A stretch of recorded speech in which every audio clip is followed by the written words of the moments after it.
Good morning, everyone. Welcome to the last day of FEI Canada's Virtual Interchange Symposium. It has been a great couple of days, interesting content, excellent speakers, and insightful conversations. Many of you may wonder how the program gets developed, the topics that are brought forward at the symposium, and the national conferences. Well, it comes from volunteers like you, members who participate on one of our 7 thought leadership committees. Working closely with FEI's program committee and the national office and our events coordinator, shout out to Rita Plaskett, we developed the program and bring this thought leadership for you.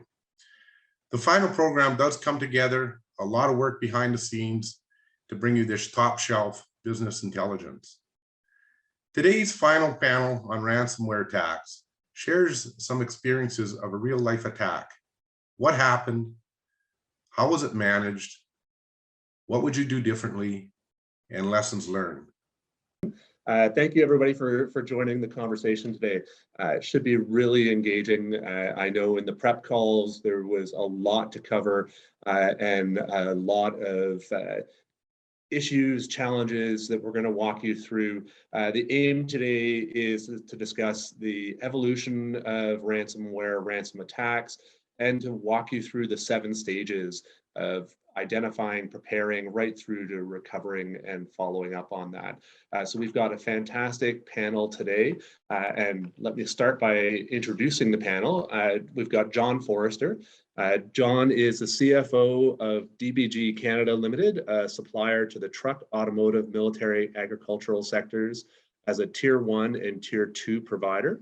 John's previous positions include CFO of Newcap Industries, a supplier of brake technologies and components to OEMs, and Director Corporate Planning, Director Finance, and Treasurer Controller for Nissan Canada. John has been a member of FEI Canada for over 10 years, most recently as Chair of the Treasury and Capital Markets Committee. John has extensive international experience in finance and capital markets, M&A, growing and restructuring businesses, as well as HR, IT, and change management. As an FEI member, John's desire is to share his experience as well as learn from the experience of others to allow members to maximize success in their respective endeavors. John is also one of the 4 members of FEI's corporate private company steering committee and is chairing its private company finance through leadership group. So welcome to you, John. Secondly, we have Syed Hijazi. Syed is a director in RSM Canada's security and privacy risk practice, having more than 16 years of experience in cybersecurity and IT. Syed possesses deep knowledge of cybersecurity and private risk, governance models, frameworks, technologies, and leading practices. Syed's knowledge of security operations, cyber threat intelligence, incident handling, digital forensics, and the cybersecurity related regulations has enabled him to help organizations transform their cybersecurity practices to protect confidentiality, preserve integrity, and promote availability. Syed holds a master's degree and designations including CISSP, PMP, GCIH, GREM, CFE. He also teaches cybersecurity courses at the University of Toronto. So welcome, Syed. We also have Epsit Jajal from Ricoh Canada. He's the virtual CIO of Ricoh IT Services. Epsit has over 25 years of consulting and leadership experience across a broad spectrum of industries, including operational and leadership roles in finance, IT, service delivery, and professional services with organizations such as Deloitte, Danacor, Canada Life, Royal Bank, StarTech Global, the town of Caledon, CSDC Systems, and the City of Toronto. He's a versatile executive that has led major digital and business transformation initiatives in roles across the public and private sectors. Epsit is well respected for his digital leadership regarding the design and delivery of innovative, organizationally transformative, and high impact solutions for clients across Canada, the UK, US, and various Caribbean islands. Epsit has a BA in economics and an MBA from the Ivy School of Business at Western University, and is also a licensed CPA. In his spare time, he volunteers as a board member and a mentor for organizations such as Achev, the Center for Education and Training, the Change Foundation, Wood Green Community Services, and Toronto Region Immigrant Employment Council. Welcome to you, Epsit. And then our fourth panelist is Guillaume Neron. Guillaume is a senior leader in cybersecurity, bringing over 20 years of experience, during which he has held positions such as security and resilience practice leader, CISO, director of professional services, and consultant. In his current role as security and resilience practice leader at Kyndryl, he leads the Canadian strategy and helps customers achieve secure and resilient operations. In his previous position as Director of Professional Services, Security for Bell, he was acting as a trusted advisor for Bell's major customers on their cybersecurity journey. Guillaume also worked with Mandiant, leading its proactive team for Canada. His passion for cybersecurity has been driving him and has made him a prominent promoter and trusted collaborator in the industry. Above all, his past experience has given him the opportunity to serve the most demanding organizations.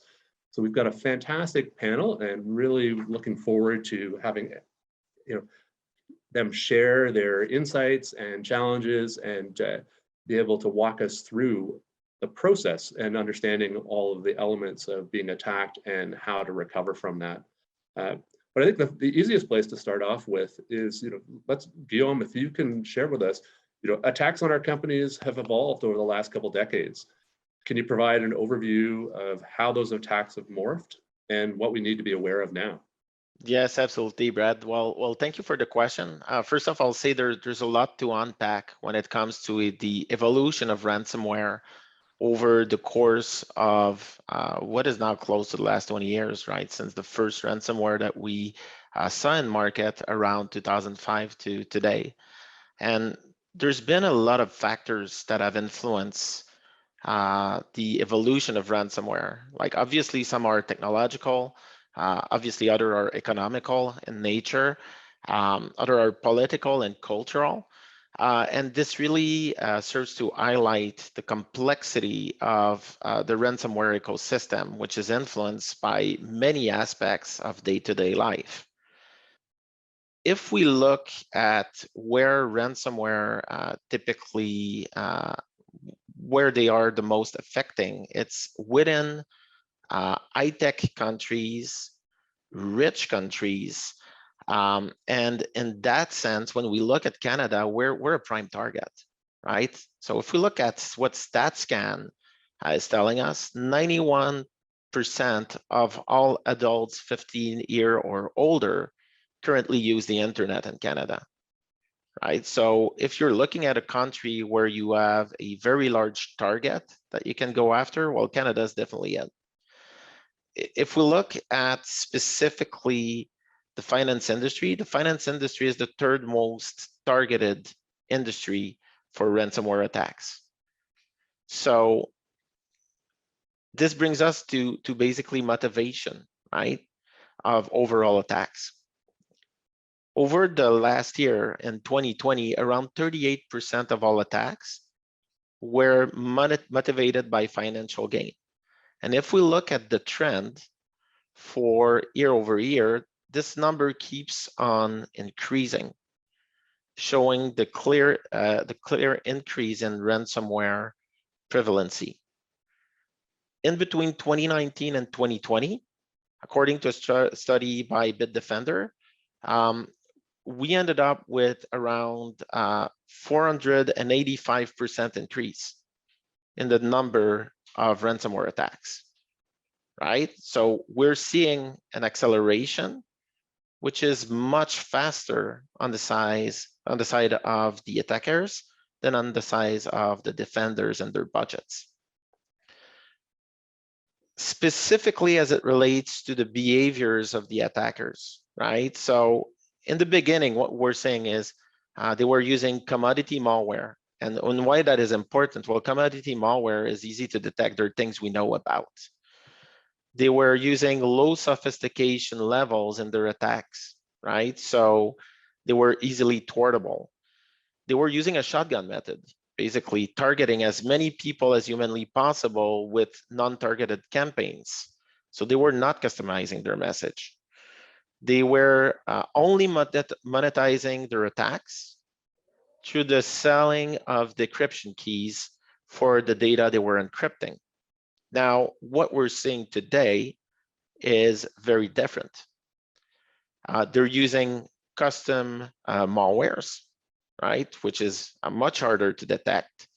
They're using high levels of sophistication as it relates to the type of attacks that they're using, so they increase their technical level.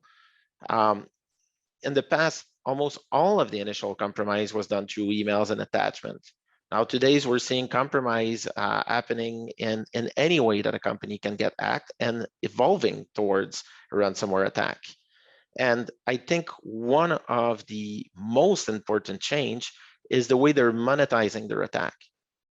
So in the past, only selling decryption keys. Today, they go in, they get inside of the network, they spend some time exploring, they exfiltrate data, they exfiltrate information on the executives of the company, see if they can find blackmailing material, and then they will go into multi-layered extortion campaigns.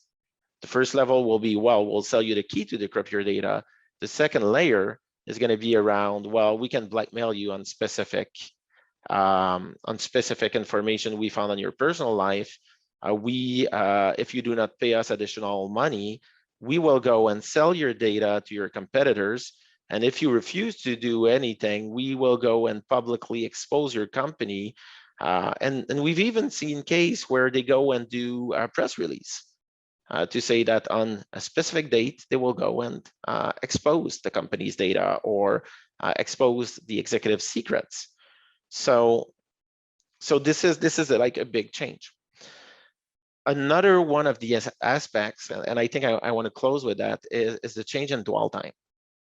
So if we look over the years, threats in cybersecurity used to take a very long time before they were detected. And over time, we've gotten very good, right? We've gotten, well, not very good, but I'd say much better.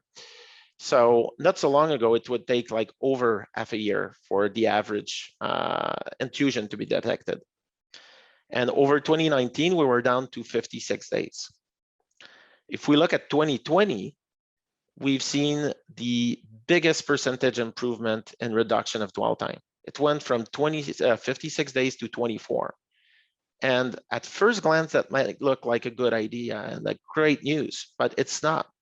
What it really means is that there's more and more people getting hit by ransomware. They no longer need to detect the attacks because the ransomware will self-declare. And from that point on, that reduced the overall market dwell time for detection of malware and attacks. So I think those are some of the key aspects that we've seen in the transformation of the ransomware sector over the course of the last 15, 20 years. Oh, Brad, you're on mute.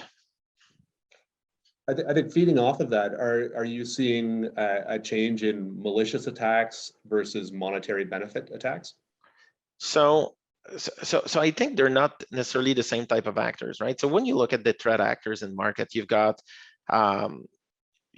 anything from the script kiddies to the nation states, right? And they don't have the same motivation. I'd say the one sector where the attacks are increasing the most is for financial gains, right? We're living in an unprecedented time because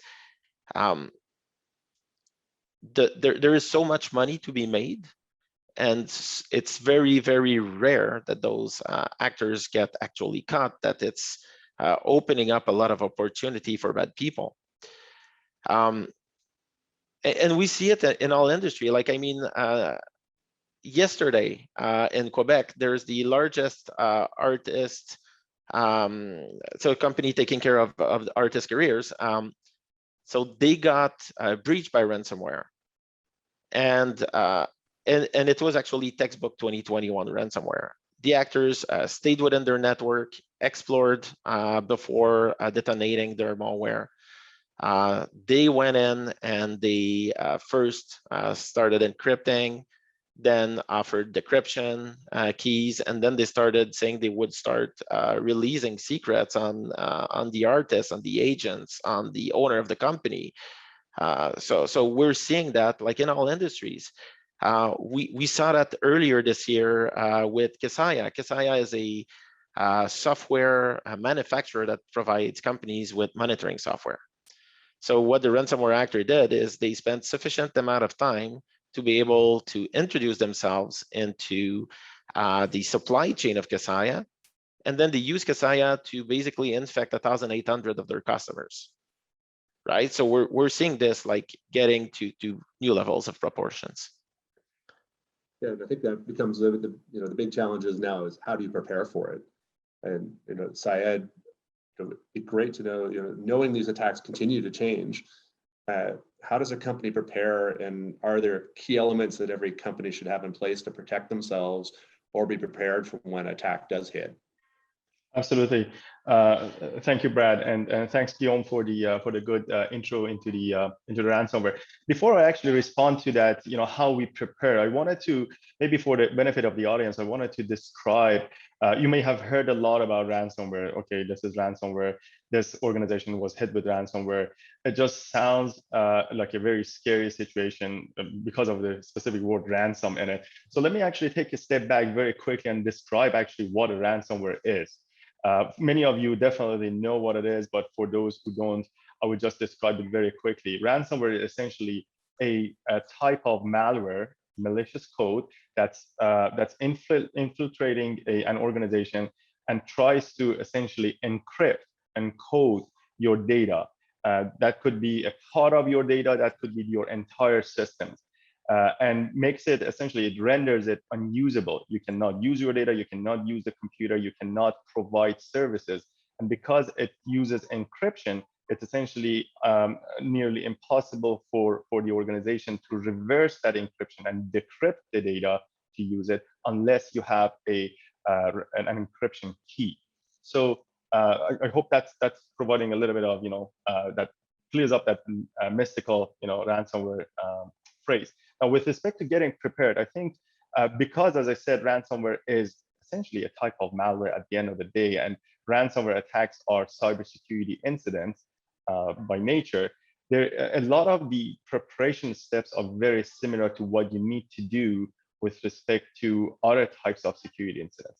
The very basics are definitely going to apply. I would definitely start for any organization to understand your infrastructure, to know where your quote unquote crown jewels are, and understand what type of data is important for you. If you don't know what you have and where it is located, you're not going to be able to monitor for different types of security attacks, and you're not going to be able to protect it definitely. So I would definitely start with understanding my organization better, understanding my data, trying to come up with data classification policies that would help me focus my efforts on the most important and most sensitive types of information that I have. Going forward, after I understand what I have, I need to monitor the environment properly. Now, because again, ransomware has been more sophisticated in many cases, as Guillaume was just talking about, there's definitely a need to perform better monitoring and more up-to-date and a thorough monitoring of your environment for cybersecurity incidents. There's going to be a lot of tools around. I definitely don't want everyone to go and invest in every single tool that's out there, but know and invest in the right tool for your organization. Make sure that tools such as endpoint detection and response and proper monitoring is happening across the organization for any sign of attack. The earlier that you detect the attacks, the more successful you're going to be to protect your environment and contain that incident. So essentially, again, we want to shift the identification of attacks to as early as possible, and hopefully before half of your systems are encrypted and your business is crippled. So that monitoring and detection capability is definitely a key. And there is a lot of different, what we call in the industry, IOCs, or indicators of compromise. So for a good monitoring and detection capability, you need to know the indicators of compromise. What happens in the systems? What happens on your servers, on your laptops and desktops? What happens within the network traffic when there is a ransomware or any type of malware attacking you? So essentially, when you understand those indicators of compromise, you're going to be able to look for them ahead of time and hopefully stop the attack earlier, as opposed to later in the game. There's going to be essentially another part which is very important. Moving away from monitoring. We all know we can protect to the extent that we can protect. So things are going to happen, and things have happened. And as Guillaume was just talking, things have been happening in magnitude of numbers compared to last few years. So now that things are happening, how do I get ahead of the game? The very first thing after monitoring that you need to do is having a strategy for incident response, making sure that you have an incident response plan to know what you're going to do, what your team is supposed to do, how you're going to communicate, who are you going to get engaged if there is a ransomware attack. Some organizations are big enough, they can afford tens of people within their incident response team that can monitor the environment and spend a lot of time on responding. But some organizations may need to reach out to skilled resources and have retainer agreements with organizations that can come in, jump on the issue very quickly within a few hours or minutes and help contain the incident. So having that incident response plan is going to be a very, very important factor. And definitely, if you have one, you need to make sure that you are exercising it. You need to go through some sort of a tabletop exercise, some sort of a rehearsal, so the teams would know. I've talked to many of the executives in a formal setup, and I posed the question, out of the 5 executives, do you know if you have an incident response plan? Out of the 5, 4 of them said, I don't think we have. And all of a sudden, the last one says, actually, we do. So that just shows that although there is an incident response plan, the key stakeholders of the organization have not rehearsed it, have not seen it. They don't know where to start. So that exercise is definitely going to help go through the issues more smoothly, hopefully. And so this is primarily from the technical aspect. What are we going to do? There's going to be skilled resources, there's going to be tools and monitoring. But the other part of it is looking at the insurance, how you can insure your or purchase cyber insurance for your organization, and definitely looking into the aspects of insurance that are important, including the ransomware and how much the insurance is going to probably pay. And I'll definitely welcome any of the other panelists to share their thoughts on this. What is going to be the ceiling for the payments? If you are asked for $2 million of ransom, is your insurance going to pay for that, or are they going to have like a ceiling for it?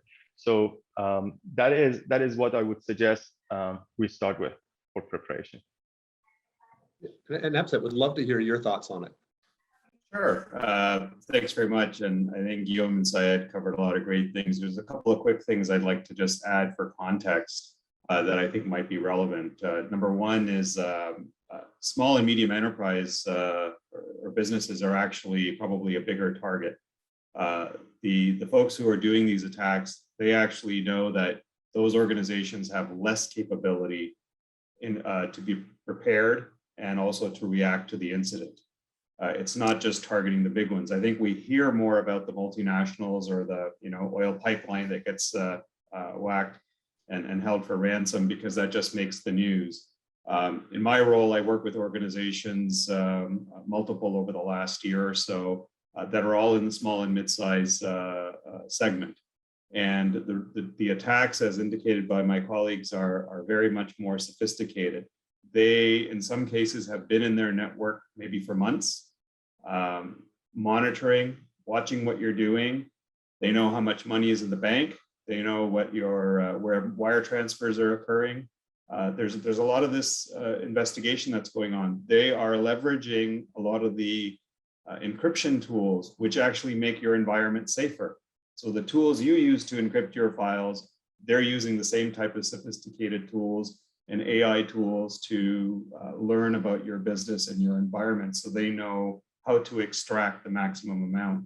And to the point made earlier, it's the financial gain is by far the easiest, and it's been luring a lot of technically savvy people into that world. So it's something to be aware of, and because you're a small or mid-sized organization, don't feel that you are not on the radar. You're very much on the radar.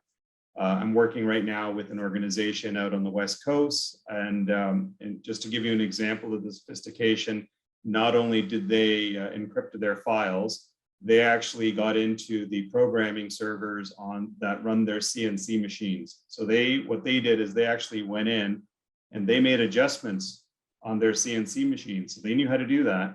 And so they ended up manufacturing product that was out of spec probably for a couple of weeks. And that's an extra payment that they're looking for if, you know, the company wants to know which products were that they went and messed with, in addition to the $1 million plus that they're looking for on the ransomware piece of it. And to give you a sense of where they're going after, most organizations have central repositories for their data. It could be in the cloud, it could be on your premises on some storage servers. That's really their target. They're not interested in my laptop anymore.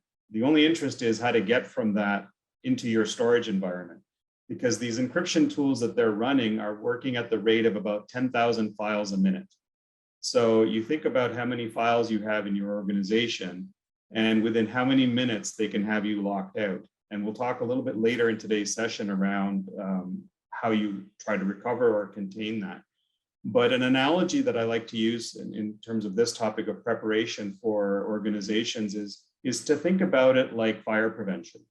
So you heard already about you know, some of the other preparation steps that you need to do. It's very similar if I take the analogy of fire prevention.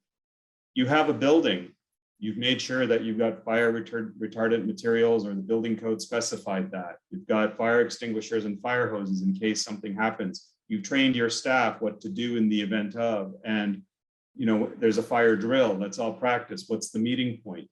In a very similar way, organizations need to be much more proactive in being prepared from that perspective for these types of cyber attacks, because it's not a if, it is a when. It's on the rise. The last data I looked at, and my colleagues may have more recent information, but you know, it's in the order of about 8,000 a day. And if you're trying to get a sense of what the financial opportunity is here, as a fellow accountant, maybe I could quickly break down for you just a really quick example in terms of the math of what the cost is to you as an organization, let alone what you might have to pay in ransomware. If I took an organization with 500 employees and 80% of those got affected, and 75% of those people have a dependency day to day on data access and your various IT systems and applications, then you assume if you have a fully loaded hourly cost per employee of $50, and say you're out for about 20 days. So that's about 168 hours times your $50. If it takes about 8 hours for an employee to restore, recreate files that they've lost access to and that sort of thing, and you do the math in that equation, you come out to about $2.5 million. That's just your internal cost of being attacked, let alone what the attacker is potentially looking for. So if you're looking for financial justification as to why you might need to invest in the preparation, do we have the right cybersecurity insurance, the right types of coverages? Do we have a partner in place that we can go to if something happens? Who is the legal team and the PR team that we're going to go to? Because depending on the nature of your business, you may also have reporting requirements that you need to go through and ensure that you're adhering to. So there's a lot of these things. You may even need to report up to your board on any incident. And based on what your board's risk tolerances might be, you may have to adjust the granularity of your planning or preparations for these types of situations. And lastly, it's like the fire drill piece, training. You always have to be vigilant, and you have to be training your staff, because there are lots of interesting ways that they are getting these malwares into your environment. It's even down now to it's not just a USB key that maybe got infected. If you think about in your cell phone, the micro SD card, which is the memory expansion, how tiny that is, smaller than your pinky fingernail. Well, the actual drive on that is maybe a third of that size. And they've figured out how to embed that into the end of a USB cable. And there's been a few instances where they found USB cables that were given out at trade shows or recharging or syncing your data actually have a little micro drive built in the end of that. So when you plug it into your computer, you think it's for charging your phone or syncing your data, but it was actually where they hid the malware and how they got it into your environment. So there are things like this that are always going on, and you can't protect yourself from all of them. And so being prepared to deal with the outcomes of an attack are critical. Great, thanks, Epsit. And Guillaume, do you have anything you'd like to support on that before we move to the next section? Yeah, absolutely. I'll go quickly. So what I want to say is, I think ransomware for non-technical, non-cybersecurity people can be very intimidating, right? Because it is a complex problem that requires deep understanding of the interaction in between the different IT systems, how the users interact with this, how access is managed, and all of these things. So it might intimidate non-IT people in getting into the subject of how to approach it. But I think there are some very simple questions that can be asked out of the organization in order to assess, like, are we in somewhat of a good place, right? So if we go back to some of the basics, like ransomware are viruses, and viruses need to execute, right? So questions you can ask your IT is, well, how do we stop malware from entering our network? Like, if there's no good answer to that question, well, that is a problem. How do we stop unknown executables from executing on our systems? If there's no good answer to that, then there might be a problem. Do we have a documented incident response plan? Do we know how we will detect exfiltration of data if it is to happen? Do we know which data is important to us? So there are some very simple questions that you can ask yourself. Another very important one, and I'll go back to that initial dwell time, right? So we said that the attacker dwell for 24 days before they typically detonate the encryption. So what that means you've got 24 days to act, right? So you want to know then from your IT department, like, how do we go about detecting initial compromise? Because basically from that initial compromise, you got 24 days to act on average, right? So that's on the IT side. On the more general business front, right? Some of the questions you need to be able to answer is, so how do we manage the trust of our people and our reputation in market once this happens, right? Because we've seen instances of companies getting hit by ransomware and managing it very, very badly. And the way they did was more damageable, monetary speaking, than the actual damage that the ransomware did, right? So also be prepared on your PR relationships, have the right contracts in place with the right people to help you. And that extends way beyond IT. Great, thanks, Guillaume. It's a really nice transition talking about the dwell time of attackers being in your system, and the fact that these are on the rise. I mean, John, maybe you can give some highlight to the fact that how do you know when an attacker has been in your system? Okay, first I want to make sure everyone can hear me. You can hear me? Okay, that's good. So yes, that's I think I want to just highlight some things that have already been shared, and Guillaume already touched on it, the dwell time. You got so much time to figure this out. And then we've had comments from Epsit and Syed about, what am I going to do about this?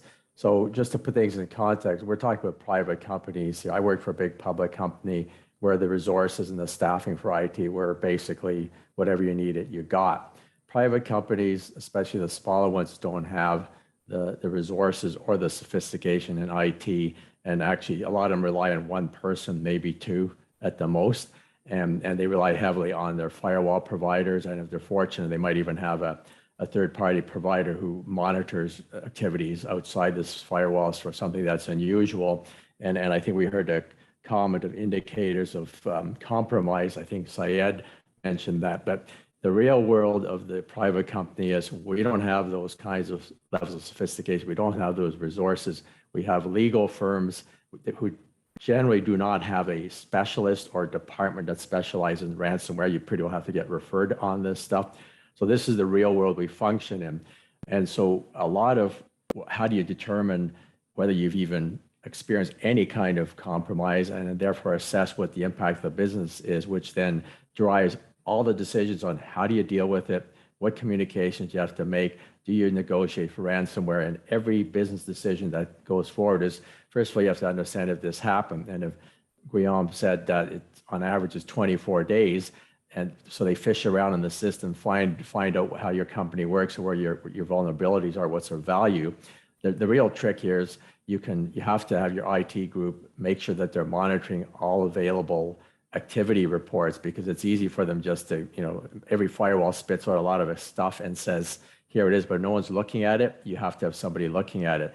But the key thing we found is you have to educate all your people, all your staff and associates about their day-to-day activities. And if there's something unusual about their job, that everybody relies on some kind of information, whether it's the CNC operator on the floor or it's somebody in the finance department or somebody in sales, if they experience anything unusual, whether it's an email from somebody they don't know who it is, or it's some kind of access to data or files that aren't doing what they used to do before, they should immediately raise that with the IT group and ask, what's going on with my file? You can't be shy about this stuff, because often something will come in like just a random email. Somebody opens it, plants something, it gets in and waits somebody to open something else, and then it starts to go on its journey, and eventually the ransomware activity makes itself present at some point in time. So I think the key thing that we've seen in the past is you sometimes you don't even know you're being attacked. Sometimes there's activities going on within your organization's IT world, and most of the time it's a user who says, what, by the way, when I did this, this happened to me last week for the first time, and now it's reoccurring. You need to follow up on those kinds of activities. And sometimes the IT people are looking at something and they go, what, suddenly the data volume from those files to those files has doubled up or tripled up. And that's why I mentioned the third-party service providers. They can do some of this for you. But again, we only have limited budgets here. You have to follow up on why did all the traffic on that particular file double or triple suddenly? Are we doing something different here, or is this an unusual event? So you really have to be aware of your work environment from an IT context. And if for most users who don't have a clue about anything except here's my on button for my laptop or my whatever item has software on it, but if they experience unusual activities, they need to be told that, follow up immediately with IT folks and let them know that there's something going on here, and it maybe it's just a bug, but more often than not, if it's occurring over and over, there's something going on there. And I guess the other key thing that I want to just point out here is we talked about the data. Everybody runs software, and we get updates in software, and software generally can be updated, upgraded, or replaced, but your data is your key thing. And I think I heard all previous commentators on this panel say that you have to really know what's of value to you, and so a backup system. So if your data is compromised, are you backing up your data in a timely manner and in a sufficient manner so it can be easily recovered, so that even if something is locked out or encrypted, you can just delete this piece, pull up another server, whether it's virtual or otherwise, and pull your data up again and re-engage it. But again, even when you're doing that, you have to be aware that this particular whatever malware may be in your system may actually be waiting for you to do that again and go back and do it to the same thing, so that it's not quite that simple. So again, I think my point here is that you have to rely on the people in your organization, especially because there's no level of sophistication in a lot of these smaller private companies, but they have to be aware that, I can't do this anymore, or I used to be able to do it this way. We didn't have a software update. What's happening here? You gotta educate them. We have an education program where people have to go online, and we talk about when you get an email that doesn't look familiar, when you see this kind of activity. But these are what I call the basic how to identify it, because this is then going to allow the organization to determine how is this impacting my business? Because if it's a significant impact on your business, you may be, and you are unable to recover from it, then that forces a decision to negotiate and pay for a decryption key. And by the way, even when you get a decryption key, it's no different than when you do a new software upgrade. You don't push a button and boom, in 1 hour or 24 hours, everything's up and working again. The reality is there'll be corrupted data no matter what happens. And it may take weeks or months for all the decryption to take place, and you're going to find out some things don't work the way they used to before, because encryption is very, it doesn't care what it does to your software or to the communications of your files and databases. It just does a full-blown just attack, and that's it. And then you may have other issues after. So even that's not the best solution at the end of the day, but it may be the only one if you want to recover critical data. And so knowing what's going on in your system, identifying these unusual activities before as Guillaume said, the dwell time comes up, may allow you to head things off at the pass or start determining where the attack is taking place, and also how critical this is to your business. And then you can start making decisions about contacting the law firm, the insurance company. Is there a PR issue here? And in reality is, if you have an insurance coverage policy, they have very definitive guidelines about what they expect to happen, and they usually will bring in their own specialist. So you have coverage for a ransomware attacks and paying the ransom. You will get a lot of guidance from there. You also need legal guidance depending on your business. If you're consumer or public related, you may have privacy issues that have to be communicated as well. But this is what I call the smorgasbord of every business issue coming to a head, and most private companies don't have the skill or the resources to handle this by themselves, and they're going to have to amp up the spend when something like this happens and reach for the right place. But again, another comment that came up before is at least have people in mind when you're ready to go. Who do I reach out to on the legal side? Who do I reach out on the insurance side? Who do I reach out on PR side? On the audit firm side, you just need to know who are your go-to people if this happens, because that's when the spending does start as well. So that's my comments on the, how do you find out and how do you determine the impact on your organization? That's kind of where you start. And I could add a couple of things to that. Sorry, Brad? Yeah. Sorry, if I could add just a couple of things to what John was saying.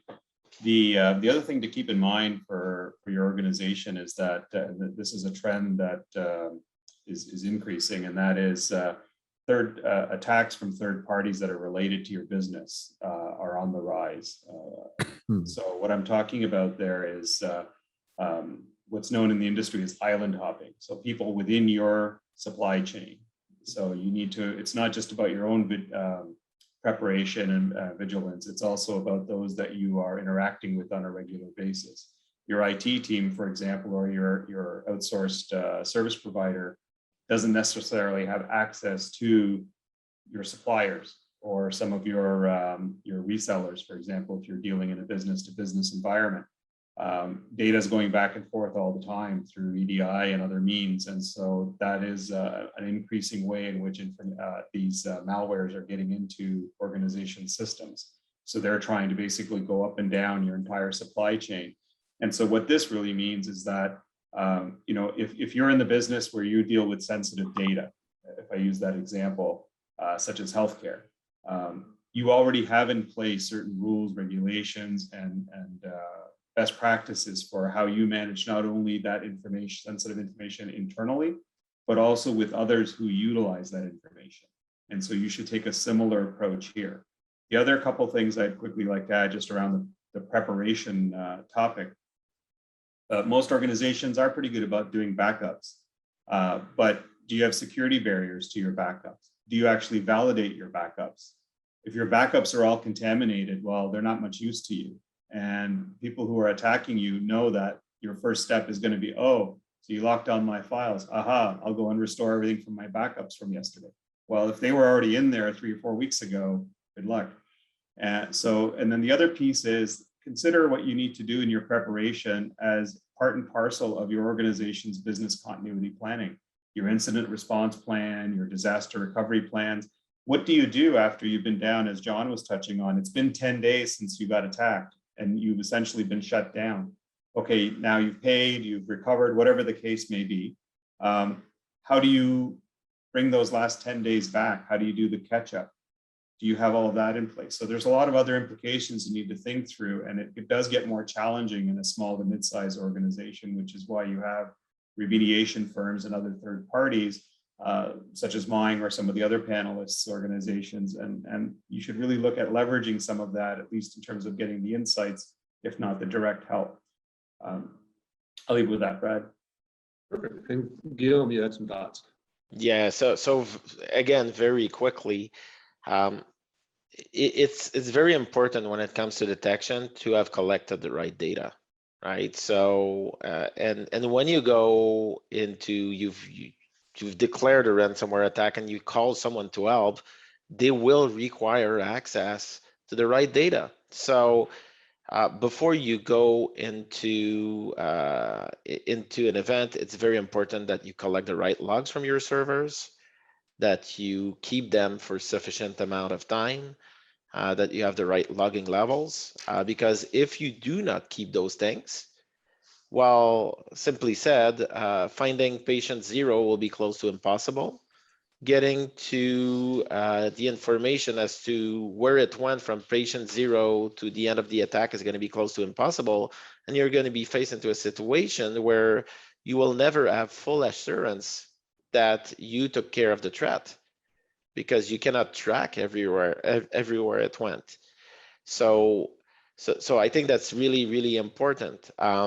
And I guess the rest has already been covered, right? Having access to the right people, having access to the right tooling, making sure you continuously evolve your detection capabilities, right? So keep up with the attackers is also important.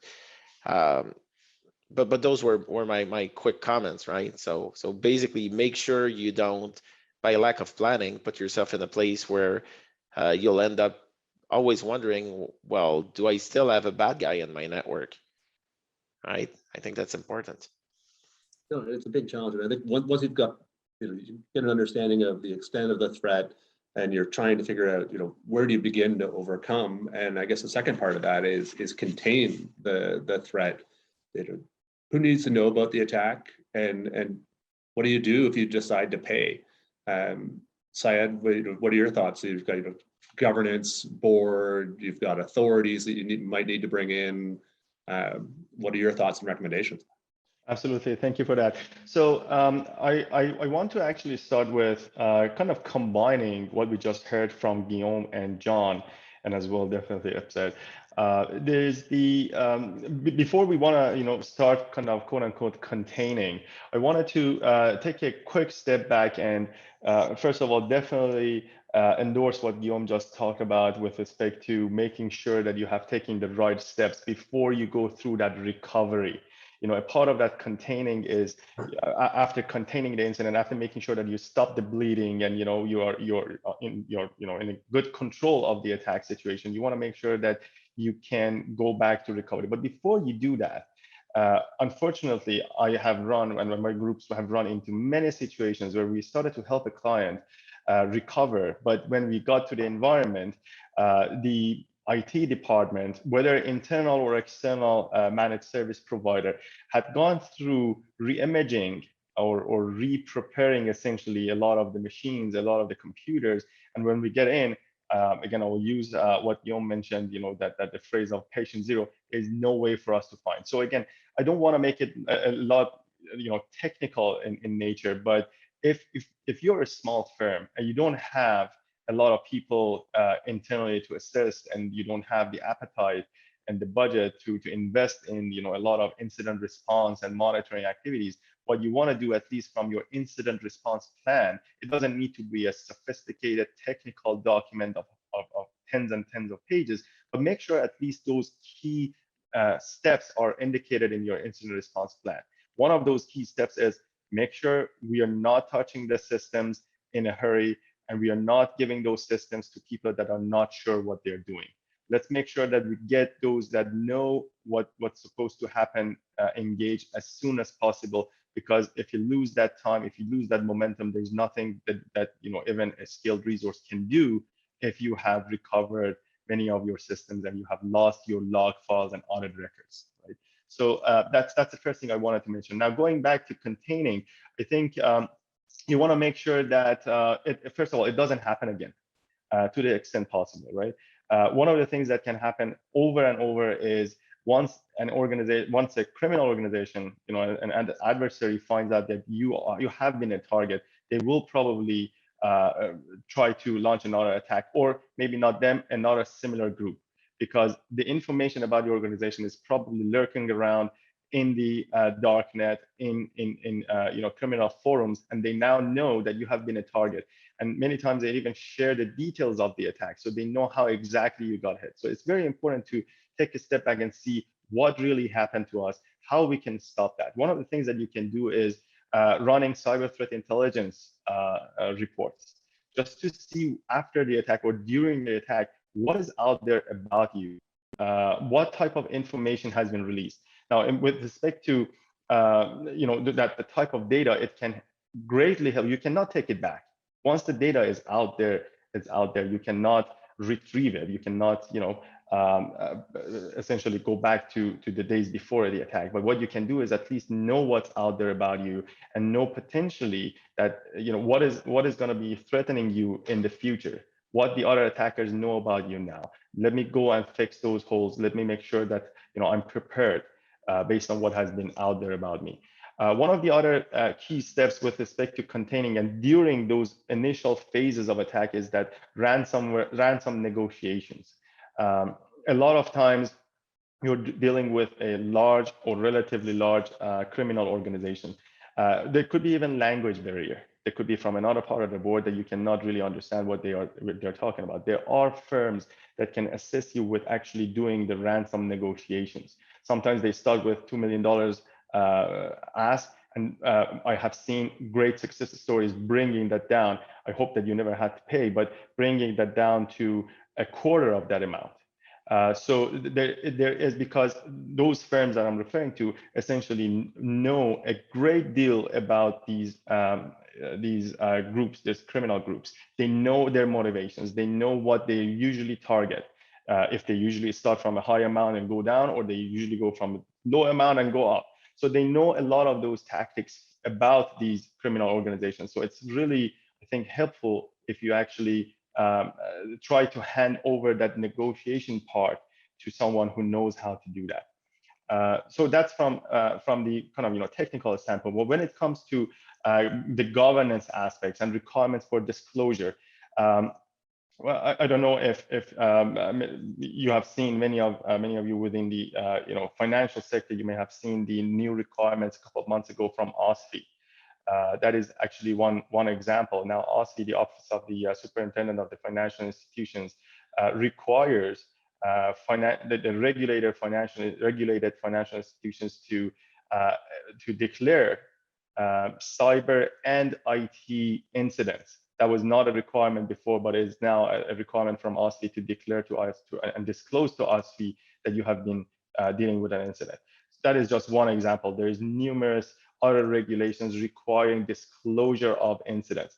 And just keep in mind, when there is a ransomware attack, it doesn't only mean, we have talked about it since the beginning, it doesn't necessarily mean that your files have been encrypted only. These days, as Guillaume was also talking about, there is a lot of exfiltration of data, stealing data before that mic drop for the ransomware malware to action. So before the files are encrypted, there is a lot of information probably stolen from you. Now, that could mean that there is potentially breach of personal information. So don't look at it from, okay, here is what I'm dealing with. My files have been encrypted. I have to get back to a normal course of business through my backup restoration, and that's it. So try to evaluate what is possibly going out. And based on that, there's going to be numerous regulations. There is GDPR in the Europe. There is a whole lot in the US. There's PIPEDA in Canada. There's OSFI that I just talked about. So make sure that you understand. Again, it's not necessarily for a small firm. It's not necessarily very feasible to know all of these nuances, but it's definitely worth having legal counsel. And again, it goes back all to that preparation phase. Make sure that you have access to the right people in the right amount of time. Having access to skilled resources that we just talked about it numerous times is not something that you can do in a blink of an eye. When in the morning, when you deal with a declared ransomware, people are like, half of your computers are encrypted. There's no time for you to go shop for a provider. Make sure that that has happened beforehand, as well as your legal counsel. If there's going to be any communication that needs to go out to law enforcement, probably to even FBI. A lot of Canadian organizations have been collaborating with FBI in the US and the like in Canada, CSIS and whatnot, to just make sure that there is a potential for recovery of some of the funds. So how do you communicate with these organizations? If you have templated communication available, it's going to definitely help you down the road. Again, there is no time. You want to be acting as fast as possible. You're not going to spend time on figuring out what the proper language is when it comes to dealing with this type of situation.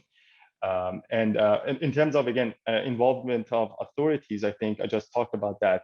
There's a great deal of information from the Canadian Cybersecurity Center that is also very connected to the US counterparts and also around the globe. So having those in mind, again, there's not necessarily a need for you to initiate all of that communication all at once, but depending on situation, make sure, again, at least your legal counsel knows about the potential requirements for you to get to the authorities or to disclose to regulators.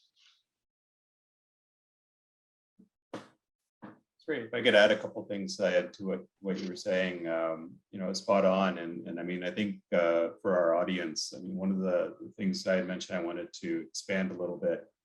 It goes beyond your organization.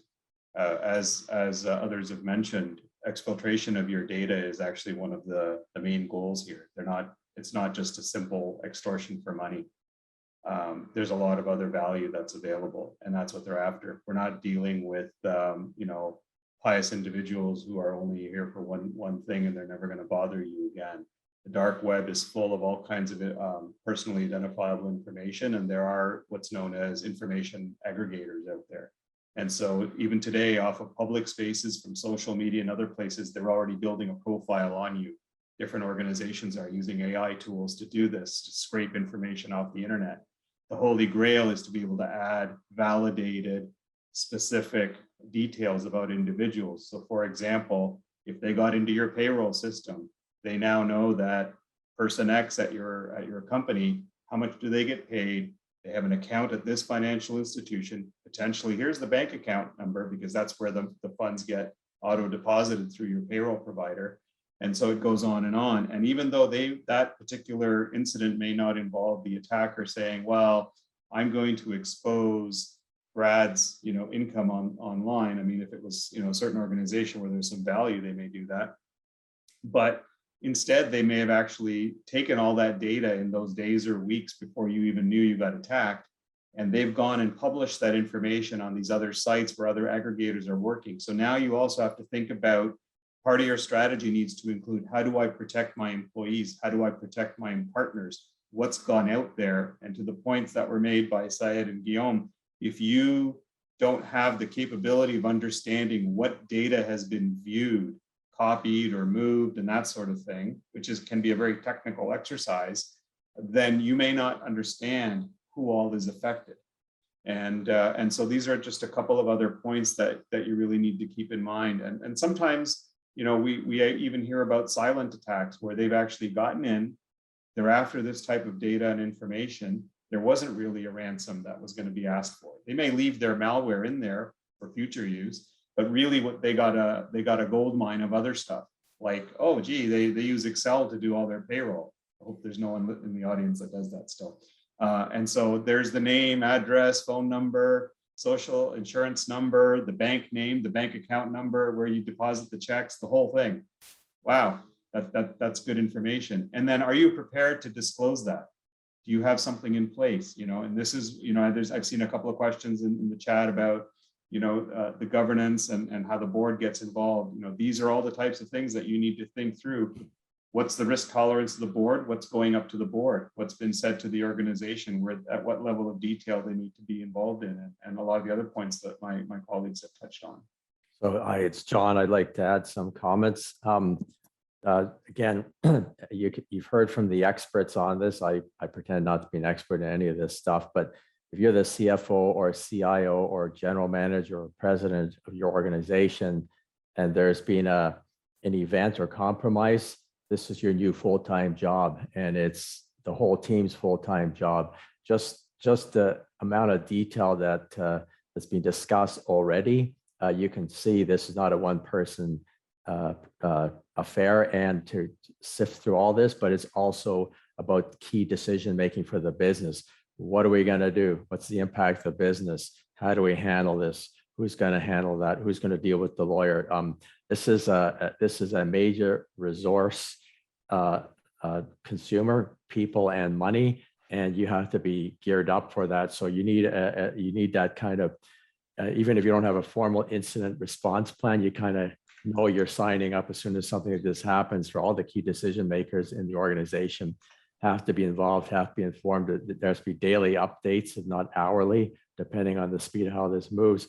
You're in this, and you just got a new full-time job on your regular day job. So you cannot underestimate. And again, based on all the conversations we've had already, there's a ton of work here. I mean, just to get an insurance policy for your company, which includes a cyber piece, is weeks or maybe a couple of months worth of work easily. Now you're going into full mode: insurance, legal, accounting, audit, does the business work, et cetera, and you're dealing with all that at the same time. You got limited time, so you really do need to get geared up. And as soon as you smell an issue, you got to get all over it and start thinking about it, because it can get away on you real quickly. And so you cannot underestimate the amount of time and effort something like this is going to take up, because basically it's your business that's on the line, and making the right choice is critical going forward.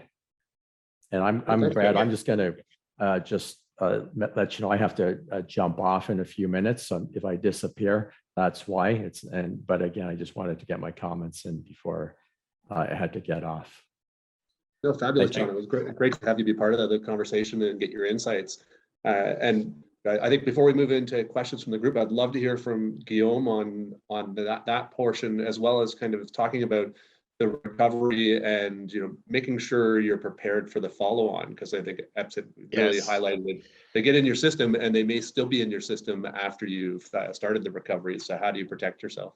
Yeah, so I'll go very, very fast. So recovery, right? The first thing you're going to ask yourself is, do I pay or do I not pay, right? So obviously, if you don't have the right backups, you don't have the right access to your data, and your business runs on it, well, you're going to be very well tempted to pay, right? As was mentioned before, if you have to pay, keep in mind that you're dealing with criminals. There's no guarantee you'll get your key that's actually gonna unlock your data, right? If you do pay them. So go and get people that are used to negotiating access to the key, so that they ask for chunks of data to be decrypted and sent back to them, as an example, to validate that the attacker actually has the means of getting back your data. Another thing that's really important when you're talking about recovery is work with law enforcement. Like, a lot of the keys for the decryption of large ransomware campaign are held by law enforcement agencies. So if you reach out to them, you declare it, chances are they might be able to give you the decryption keys, right? So I think that's also another important thing. When you go into recovery, clean your systems, right? Because they got in through a way they encrypted. You decrypt, does it mean they can no longer encrypt? Not necessarily. Make sure you go into deep cleaning mode. And if you are not sure, rebuild. On data restoration, so there's multiple things here. The very first one is you want to identify what is your minimally viable company, your MVC. Okay, and what that is, those are the baseline systems you need to have in place in order for your company to be able to run at the most basic level. Now, for those systems, look at technology solutions such as cyber vaulting, which will allow you point-in-time backups of those systems to non-modifiable storage, so that basically you have snapshot of those systems through time, and you can quickly, through automation, redeploy them. So your company can basically be spun right off after. For all other backups, make sure they're kept in a place where they cannot be accessed, right? And modified and encrypted, right? So ensure that you have air-gapped backups toward your regular systems, right? So, and there's a whole lot more that could be said about the resiliency side of this discussion, right?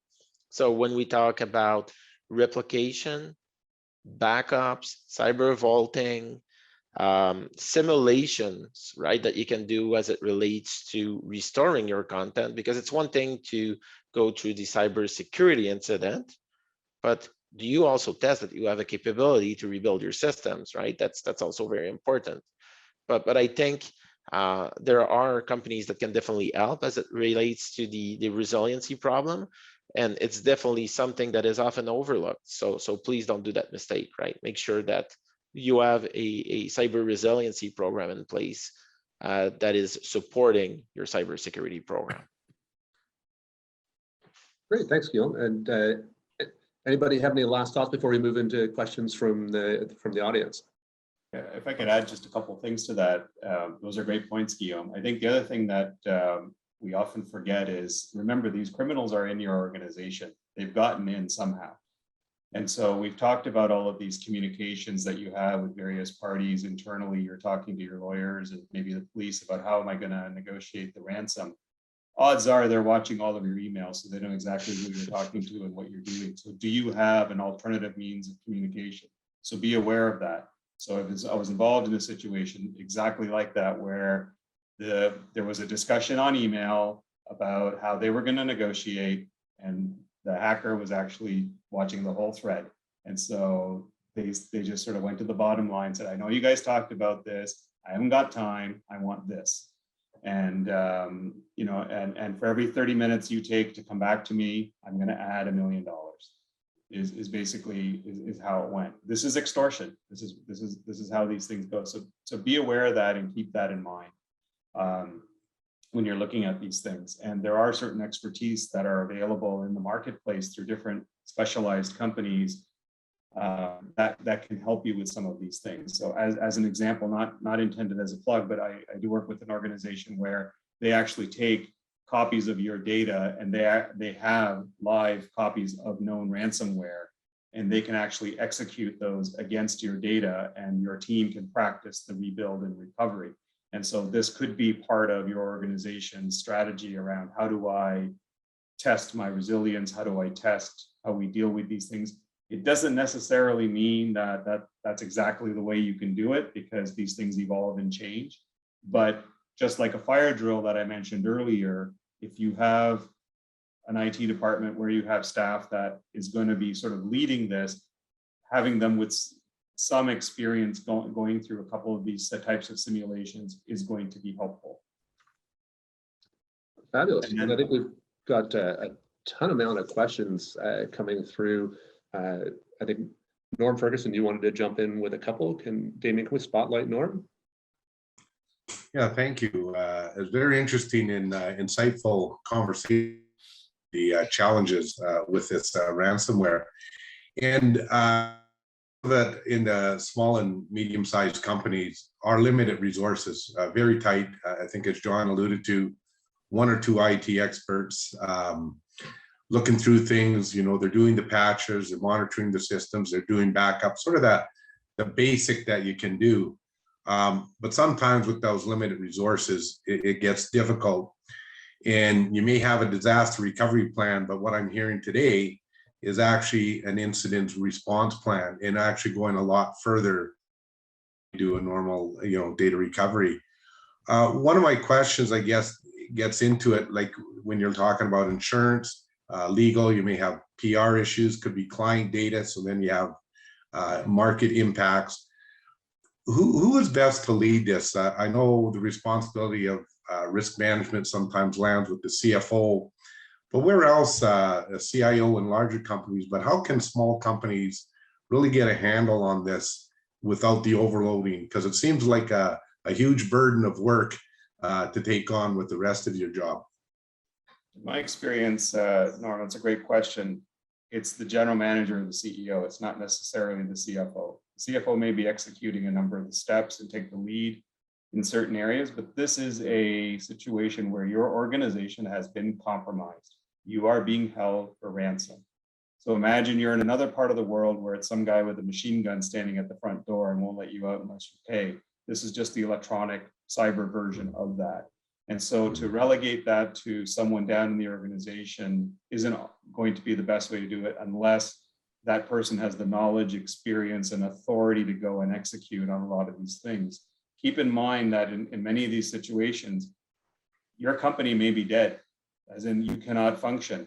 A lot of organizations are completely reliant on their applications and their information systems, in that if you turn them all off one day, there was no electricity and no battery backup, how would you operate? It's part of everyone's BCP plan of what you do in a power outage, but this isn't that different. And so I would say the responsibility starts there, and that leader in that organization, whether it's the GM, the president, whatever their title happens to be, potentially even the chair of the board of directors, they are the ones in there. It's a full-time job. It's a day in, day out until you get this resolved and you are recovered, kind of a all hands on deck sort of a situation.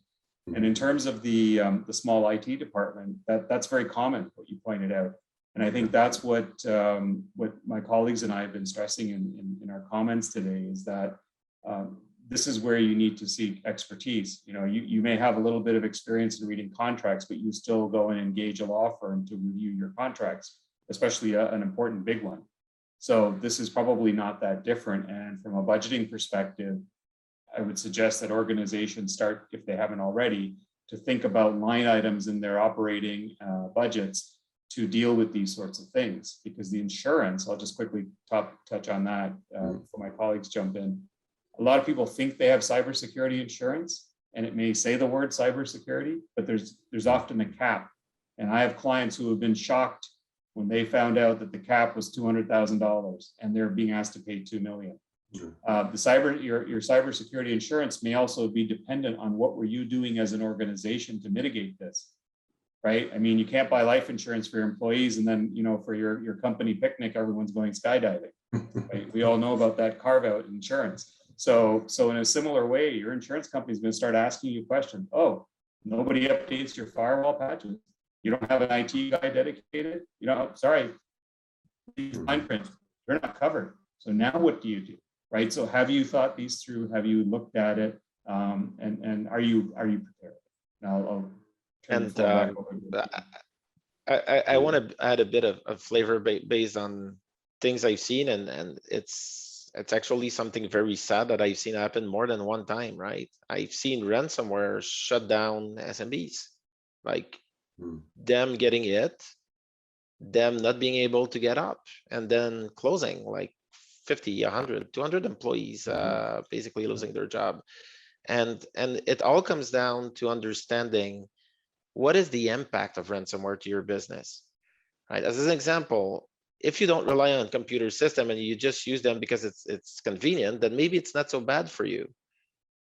If 100% of your production line is running through computers and we shut you down for 60 days, do you survive?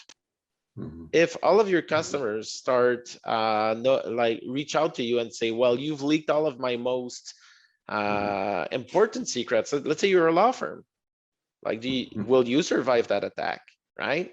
So the question is, and it's the same for any risk management discussion, is what is the size of the risk, right? And the money you're putting toward protecting against it should be a fair size versus the risk, right? And I understand that you might not be putting all of these things toward your IT budget today, but the question is it worth it to put those things toward your IT budget versus the impact of a ransomware attack hitting your company? I could just quickly add something to what Guillaume was saying, Norm.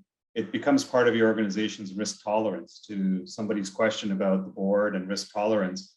So as an organization, you really need to look at it from that perspective, because you also can't be in the situation where you're allocating 40% of your OPEX to cybersecurity, because you're not going to survive that way either. So you're going to have to come to terms with what can I and should I do within reason to protect our business and our investments without crippling us.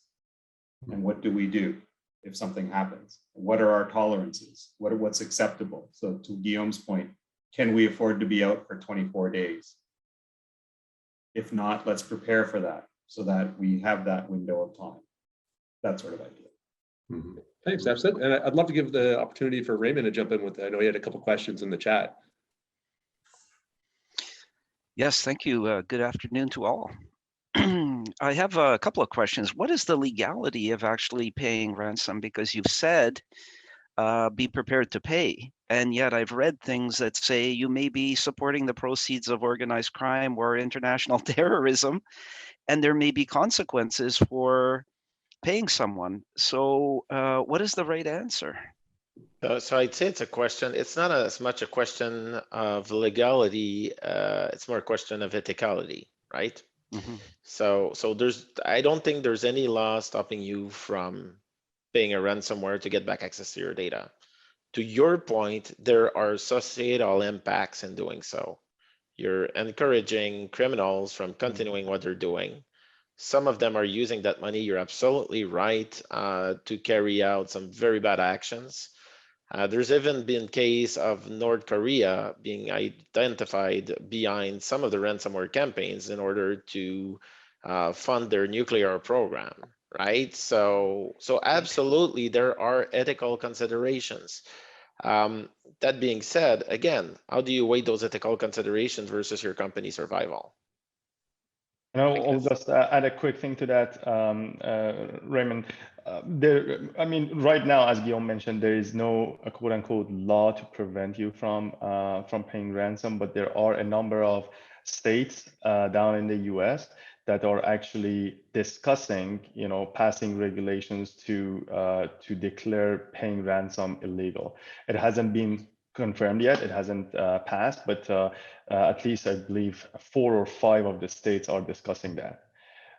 So in the future, you may see paying ransom becoming an illegal activity because of the same situation that you just mentioned. Yeah, and I wanted to ask a kind of a follow-on question, Syed. You mentioned the bad guys, you may have language issues dealing with them. But I've read also that the bad guys like to be paid in ways that are untraceable, like Bitcoin, and that firms get into all kinds of trouble trying to set up ways to pay the bad guys because they deal with real money in legal ways and not with Bitcoin. They are they're running against time, because they're trying to figure out how to transfer funds to Bitcoin, how to actually use Bitcoin. Can you comment on that as well? Because this is a huge problem for someone who is contemplating paying. It certainly is a big problem, and I think it goes back to that preparation that we were talking about. Again, I really don't have a better answer than having access to the right resources and skilled resources, organizations that can essentially perform a lot of that negotiation on your behalf. Absolutely, you're right. A part of it is actually securing the funds. I think we wanted to cover that as well. Making sure, what based on your risk tolerance, what is the threshold that you actually can pay? If you decide to pay, if there's no other technical way to recover, for example, as Guillaume was mentioning, recover from law enforcement, or you have your backups, that's great. But if you decide to pay, how are you going to do that? Does your organization with, as for example, we mentioned one IT person, know how to transfer money and exchange Bitcoins and transfer Bitcoin? That is again what there are organizations, again, not necessarily pointing to myself, all of us on this panel know that we can assist with connecting you. There is some part of it from the technical aspects that is more common, but that negotiation part actually, and like an organization like ours doesn't even do that, because that's a very I guess gray area right? We don't want to actually put our own employees in the risk of negotiating with a cyber criminal somewhere else in the world. So we do actually have access to quote unquote fourth parties that can actually perform that. But again, I certainly want to point you to the direction of pros in this realm that can actually do that negotiation, do the transfer, and on all of that, because I have been involved in some of these negotiations and it gets very, very nasty very quickly. And with a lot of, I have been actually even talking about hours and minutes where the price of Bitcoin changes. Of course, we all know about that and the cryptocurrency, and the amount that the attackers are asking in Bitcoin is going to change within a few minutes. So yeah, that's my best answer for that. Thank you so much.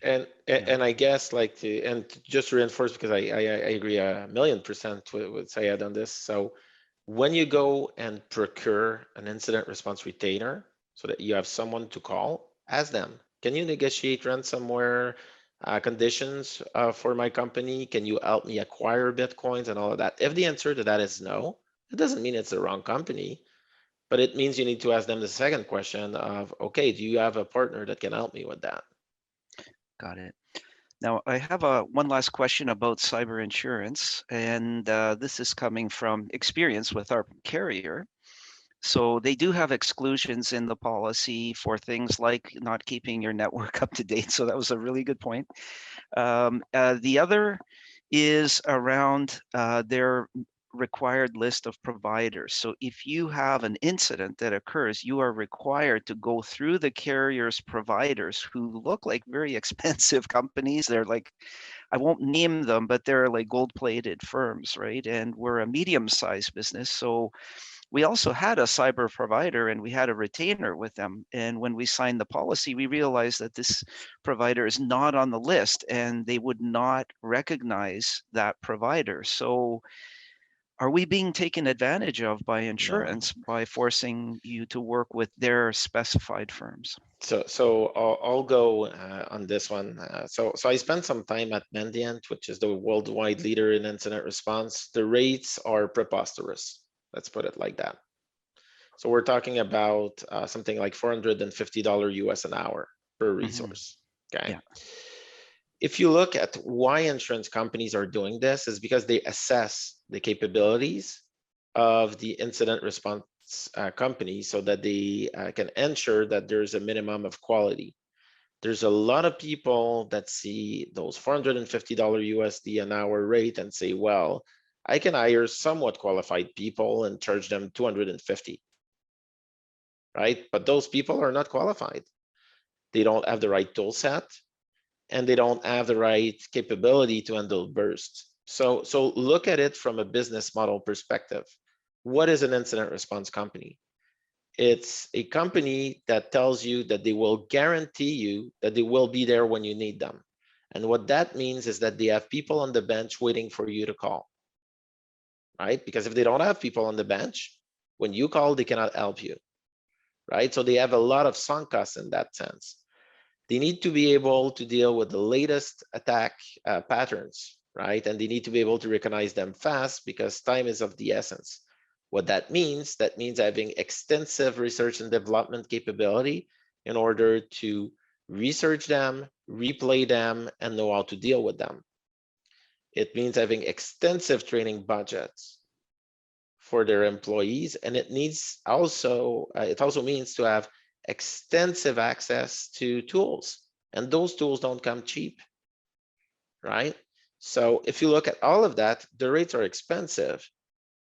If you'd ask me today, like Guillaume, like I'm giving you $1 million, do you want to start an incident response company tomorrow?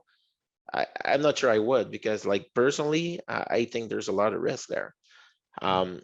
So I think yes, they force your hand somehow, but at the same time, they give you options, right? You don't have a single provider that they're pointing you to. Oftentimes, it's like 5 to 10. So pick one of those horses and understand that those companies have been vetted for quality. Yeah, those are great points, Guillaume. And Raymond, if I could add a couple of things, and that is you can still sometimes leverage your own resources or a company that you want to deal with and use that to mitigate some of your cost, especially with regards to taking care of some of the legwork. So you may be, for example, able to negotiate with some of these insurance providers to say that, listen, I'm going to use one of your authorized or vetted partners, but I don't need them to do all the little things. I want to use this other company who can take instructions from them and go and execute, because maybe those guys you're paying $200 an hour, whereas the other company is $500 an hour. So you may be able to mitigate it, but now remember, you are introducing additional risk, additional oversight requirements, management, and a lot more probability of someone going, you know, it was their fault, right? And when you have a very, very small window of time, again, it goes back to comments that, you know, my fellow panelists and I made, and that is time is of the essence. And it's your risk tolerance in the organization. Can you afford the time needed to go and haggle the price down, to find a lawyer, to find a PR firm that has the right experience to deal with all these right pieces at the 11th hour? A very quick example, and I'm not going to say a name, and that is 4 fairly well-known law firms were all hit this past weekend, just before midnight on Friday before a long weekend. And so you think about it, you know, assuming you probably don't know until the next day in the morning, you know, how much time do you have to react and to do stuff? And in a business like that, where you can think about the sensitivity of that information and the criticality of access to it, the bills add up pretty fast. So is $500 an hour that big a deal in the grand scheme of things? So something to keep in mind. And I think often companies I talk to are, as Guillaume pointed out, they fixate on what that rate is, and they say, oh my God, you know, how can, you know, anyone pay that? And it's not extortion.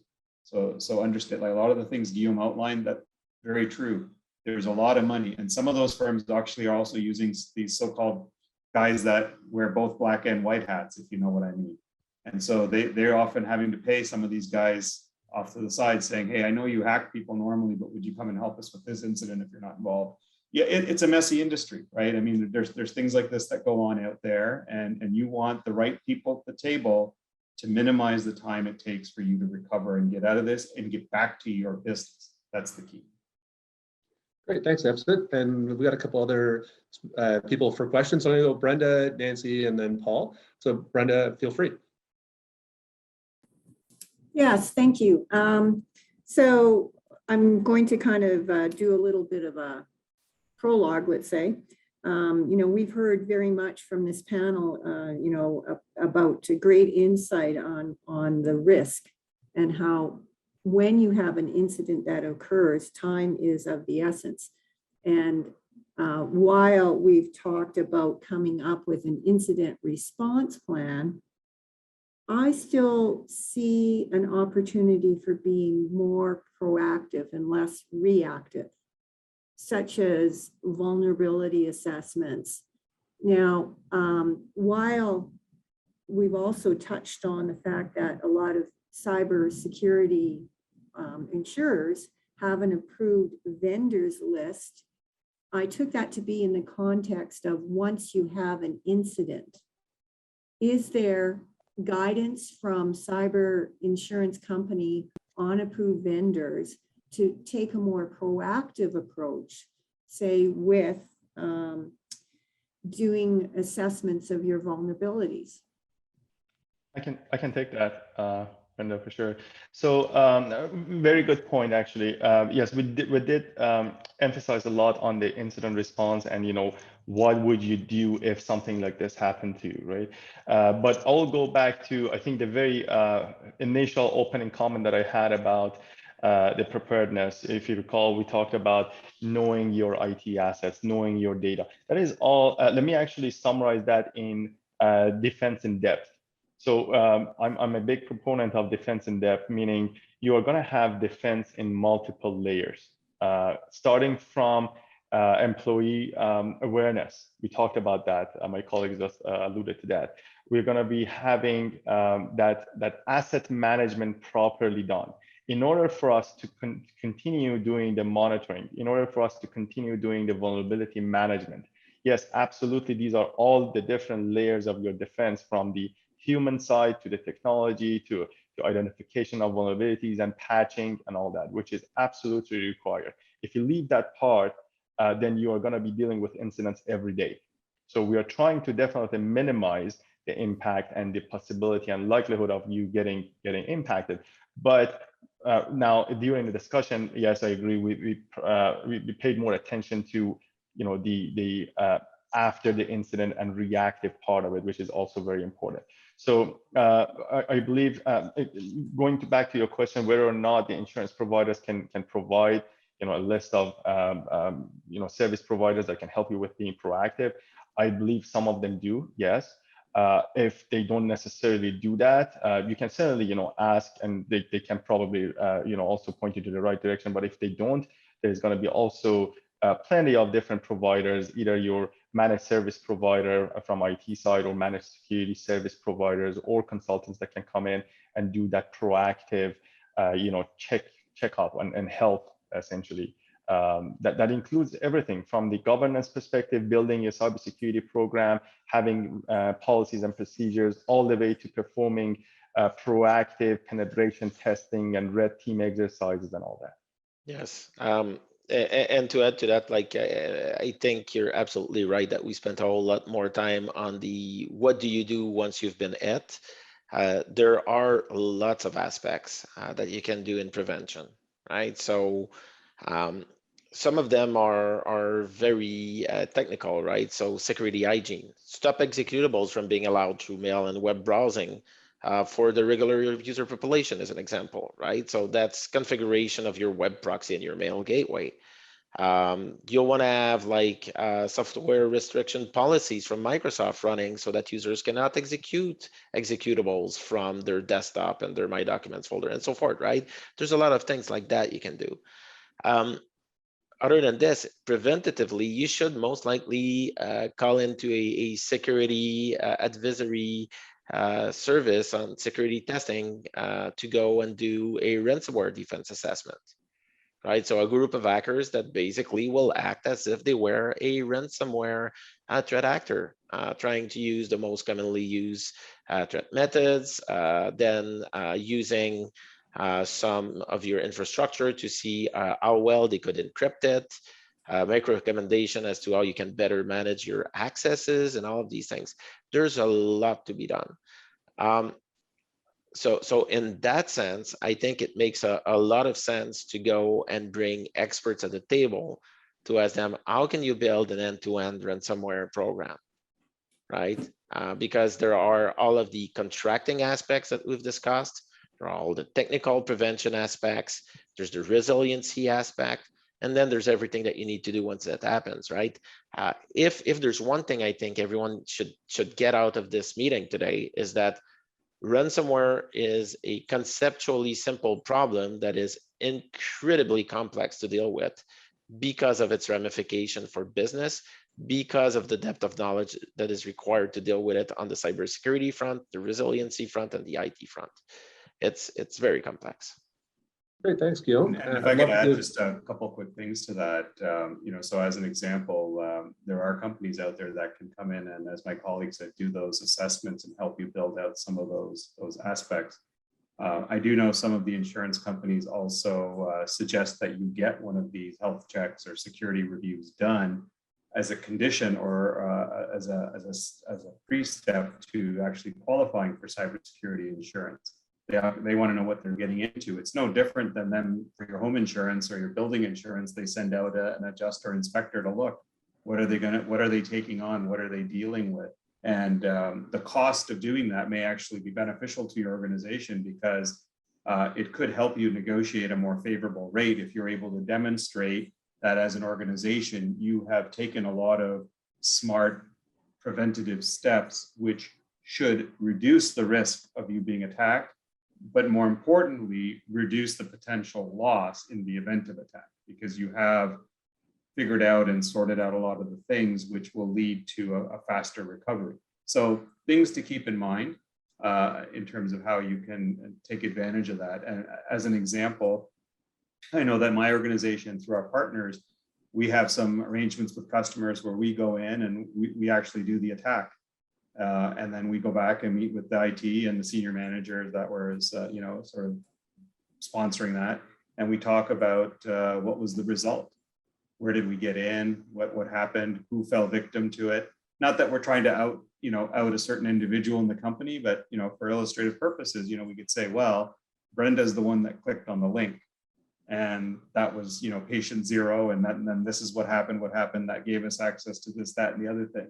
And so it's like the fire drill that I talked about earlier. Not everyone has the ability, time, and capacity to do it. But again, look at your risk tolerance. How well does this play into your preparedness and resiliency as an organization? Great, thanks, Epsit. And we're just running short on time, but I'd love to give Nancy and Paul a chance to ask their questions. So Nancy, feel free to jump in. Yeah, thank you. Thank you, panel. I mean, this is such a rich discussion and conversation. We can pick on many of the subjects and then go on for quite a while there. So maybe if I could just ask a bit about 2 subjects, one of which would be governance. So we talked a bit about the board's involvement, talked about the fact that management, CEO, president, whatever title, needs to really take the issue at hand and deal with it. Is that interaction in between? What would be the most productive kind of conversation to have between senior management and the board? We talk about risk tolerance. So, you know, I think if you look at the boards out there, generally speaking, I think, you know, we're getting to the point that most might have somebody who's tech savvy, but it would be very few that are knowledgeable about cybersecurity. So needing to take that into consideration, you can't get into, you know, talking about the blue team, the red team, you know, and all of that techie stuff. So what is a meaningful conversation that can be had between senior management and the board? So one point on that. The other one, I think it's third parties. So the third party could actually come at it different ways. I mean, it could be a vulnerability. Through a third party, you might get exposed. Either you have data out there or in their communication with you, it get intercepted or something, right? But it can also be the other way, in which case that you're exposing a third party because you got compromised. And there would be legal liability. There could be legal liability there, which is, you know, quite important as well. So a couple of thoughts on those, if I may. Thank you. Yeah, on the board governance piece, Nancy, I mean, I agree, and a lot of our attendees who come from small and mid-sized organizations, you know, I would dare to say that they may not have sophisticated parties at the board table, but still people who have an active interest in the company and are there for a reason. I would suggest that you're looking at this no differently than any other disaster in an organization. You just need to have that conversation. I mean, I'll just make up an example, but I mean, if the building was accidentally destroyed, that is your only location that you operate out of, right? I mean, what kind of a conversation would take place at the board level and senior management in terms of, okay, what are we going to do about this? How are we going to deal with this? How do we recover from it? Do we have another site to go to? Do we have this? Do we have that? I mean, the level of detail wouldn't be that different. This is just another one of those circumstances that you want to flush out and have a conversation with, so that you're not scrambling at the last minute about what the board wants to be actively involved in and what they don't. But more importantly, it may also flush out for you where the gaps are between board understanding and knowledge, management's understanding and knowledge. And that may actually also help you identify the types of partners that you want to bring to the table. And then just very quickly on your second point, I think we touched on that earlier too, about what I sort of call island hopping, you know, through your supply chain. And you just, that's part of your PR campaign and your communications with your customers and your vendors, because you may be having exposed customer data, your employee data, your vendor data. You don't know what, and unless you can understand very quickly what got exposed, copied, changed, etc., it's hard for you to respond accordingly. Do you want to just go and warn everybody you deal with? Maybe not, but you may need to, depending on the nature of your business. So it's the kinds of things that you want to talk through the scenarios. And by doing that, you'll have a better understanding of what do we do if the fire drill. And so back to the board discussion really quickly. Like I think in most cases the board needs to be educated. And at this point in time, I think for most industries, it is trivial to find examples of your peers that got it. Right. So I would go and give them real life examples so that they understand that the threat is real. So that's number one. Second thing I go and tell them is, listen, this is our level of preparedness. At the moment where we're talking, we do not have, as an example, a clear grasp of the monetary impact if this was to hit us, or we haven't run necessarily a tabletop, and we're looking for budgets or we're looking for support in order to run some of those activities, right? You want to make sure that they understand that this is a priority, right? So I would probably have a very transparent discussion, because if you don't, when this hits, it's a diminutive return, to say the least. Great, thanks, Guillaume. And I'd love to give the last question to Paul. Thanks, Brad. You guys may have touched on this just briefly before, but I was kind of just looking for, a practical method of calculating, the limit or the amount of coverage that you should have in place for cyber.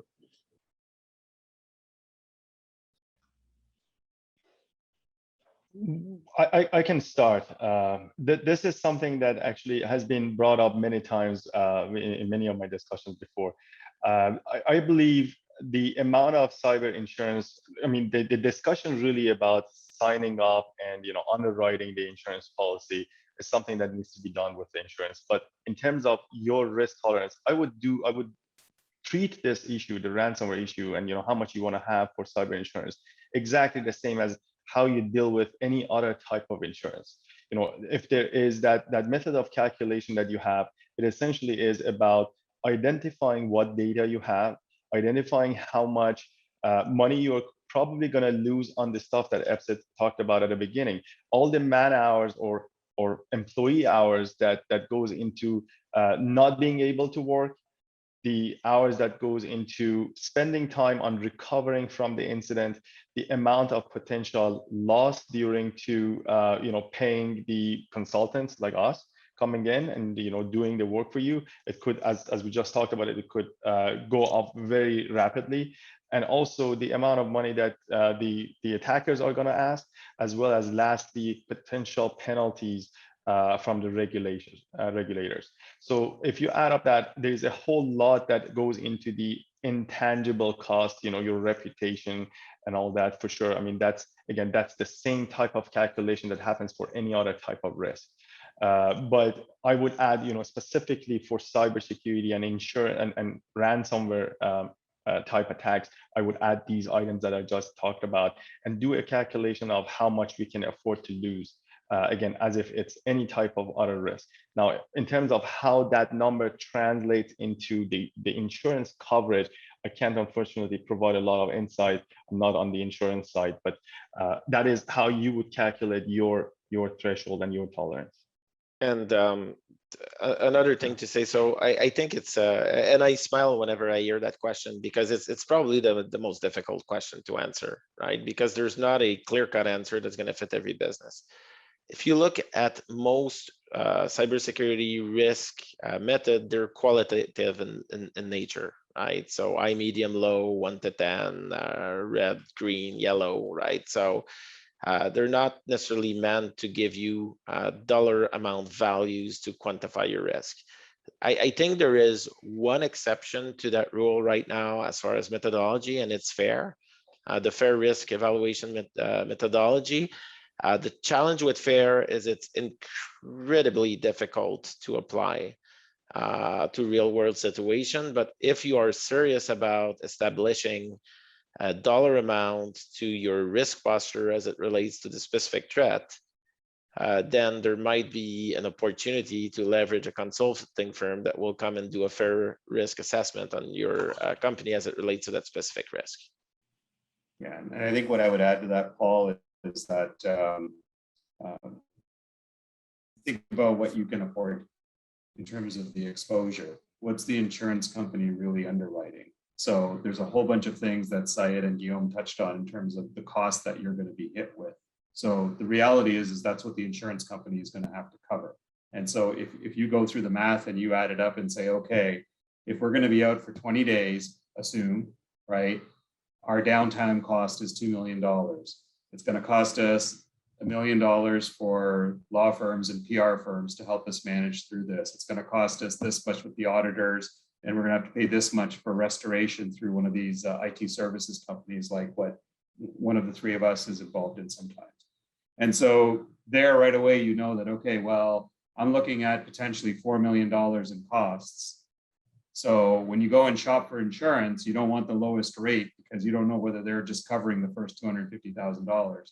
But of course, then you're going to overlay your probabilities. And as Syed said, we're not insurance experts. So I would have just the open and honest discussion with providers that you're engaged with or are interested in being engaged with.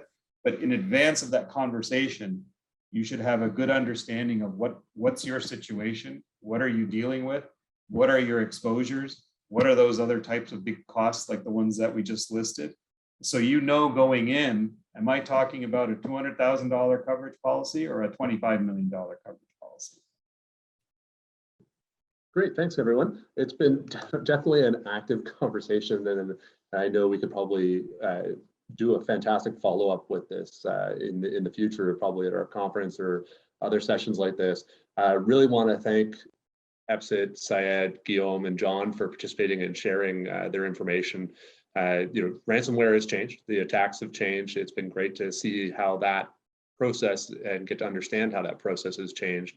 And knowing that, you got to figure out how you're going to prepare, how you're going to actually identify when the attacks have happened, assessing the impact and how much exposure you've got, and then figuring out how to contain and follow up on the attack and what the impact is going to be to your business to get yourself back up and running. So fabulous to have everybody there. I think there's going to be some follow-up. I know Epsit has a prize that he's going to share in the follow-up for all the attendees. So we'll send that out in the emails following. But thank you for sticking with us. I know we're over time, so really appreciate your attention to that. And I'll pass it back to Georgina. Wow. Thank you, Brad. That was fantastic. Huge thank you to our moderator, our panelists, for what was a fascinating discussion. Reflecting on the last few days, we had a lot of business intelligence for our attendees, our members to take back. A tremendous thank you to all our volunteers who contribute day in and day out. A tremendous thank you to our team, our staff, Brad, Rita, Pat, Thomas, and all our chapters. I want to send a huge thank you to all of our 2021 Symposium Part 1 attendees, our speakers, our sponsors, to all of our committee members, and for volunteering their time to help put together the symposium and the education and business intelligence collectively and collaboratively. To FEI Canada's NSPs for their support and commitment and work alongside of FEI of the organization, and FEI Canada National for helping put things together. We couldn't do that without our staff.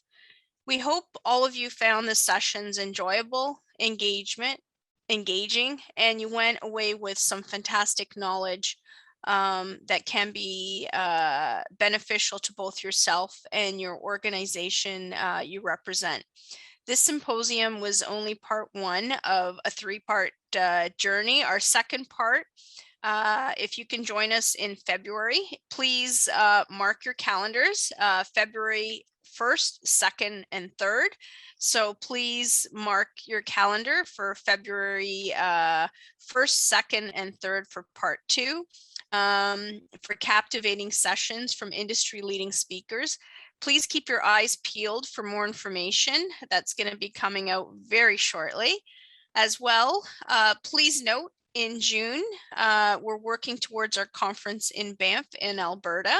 And that's coming up around the corner too, with the last 2 conferences being held virtually. We're delighted to announce that, of course, we hope and obviously expect that 22 conference to be back fully in person. Details on speakers, sessions, and everything else related to 2022 is going to be released shortly. So please don't wait too long. You should sponsor and you should also participate. So please give us a call. There's going to be a short survey that's going to be sent to your inboxes very shortly. So please take a few moments to complete this survey. Your feedback is essential in assisting with FEI Canada's quality thought leadership and online event experience. All responses are rigorously recorded. If you have any comments or queries or suggestions on what we can be doing, please don't hesitate to call me or contact me at gblanas, GBLANAS at feicanada.org. I look forward to connecting with you all. All the best. Stay safe, be well, take care, and looking forward to seeing you again.